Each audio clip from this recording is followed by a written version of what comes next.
Hello everyone, আসসালামু আলাইকুম। কেমন আছেন সবাই?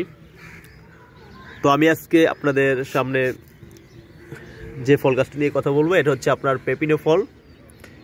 দেখতেই পাচ্ছেন, মাশাআল্লাহ। আমার এই ছাদের পেপিনো গাছটায় অনেকগুলো ফল দিয়েছে এবার, আলহামদুলিল্লাহ। তা আমি আপনাদের দেখানোর চেষ্টা করছি। এই যে একটা ফল একটু বড় হয়ে গেছে। আমি এই গাছটা লাগিয়েছিলাম আপনার গত বছর। তো এবার গত বছর আমি ফল পাইনি, এই বছর আলহামদুলিল্লাহ ফল দিয়েছে। এই যে আমি এখান থেকে আমি এই আরেকটা চারা করেছিলাম, আরেকটা না, আমি আরও 2-4টা চারা করেছিলাম। তো আরেকটা চারা আমি নিচে বুনে দিয়েছি, আর ছাদের ভিতর আমার এখানে 2টা চারা আছে বর্তমান। 2টা গাছের ভিতরে ফল হয়েছে, দেখতেই পাচ্ছেন।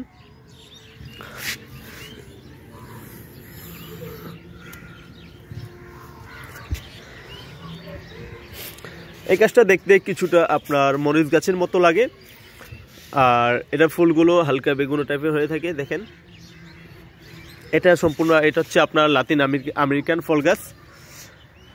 তো আলহামদুলিল্লাহ আমাদের এই বাংলাদেশের যে আবহাওয়া, আলহামদুলিল্লাহ এই গাছটা খুব সুন্দর হয়। আসলে কি, আমাদের দেশের মাটি সোনার চেয়েও খাঁটি কথায় আছে যা। আসলে সত্যি আমাদের এই দেশের মাটিতে আলহামদুলিল্লাহ অনেক ফল গাছই আমাদের এই দেশের মাটিতে হয়ে থাকে। তা আজকে আমি আপনাদের দেখানোর চেষ্টা করছি। দেখেন,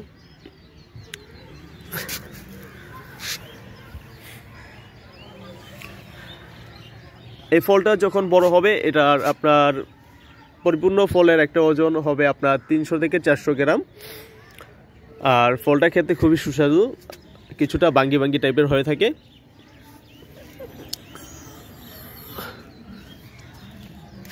তবে এই গাছটা আপনার বেশি তেমন যত্ন নিতে হয় না।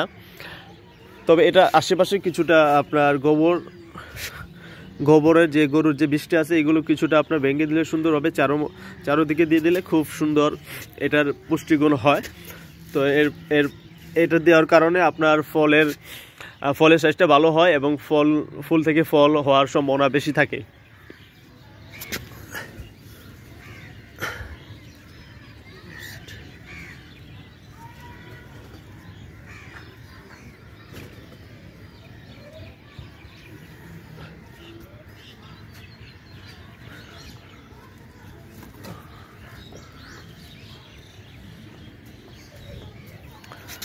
তো যারা আপনারা ছাদে এ ধরনের ফল গাছ, বিদেশি ফল গাছ লাগাতে চান, অবশ্যই আপনারা লাগাতে পারেন। ছাদে এ ধরনের ফল গাছ খুব সুন্দর হয়ে থাকে, যা আমি আপনাদের দেখানোর চেষ্টা করলাম। যাদের এই ভিডিওটা ভালো লাগবে অবশ্যই লাইক করে দেবেন, আর আমার এই চ্যানেলতে যারা নতুন আছেন অবশ্যই আপনারা সাবস্ক্রাইব করবেন। আশা করি সবাই ভালো থাকবেন, সুস্থ থাকবেন। আল্লাহ হাফেজ, আসসালামু আলাইকুম।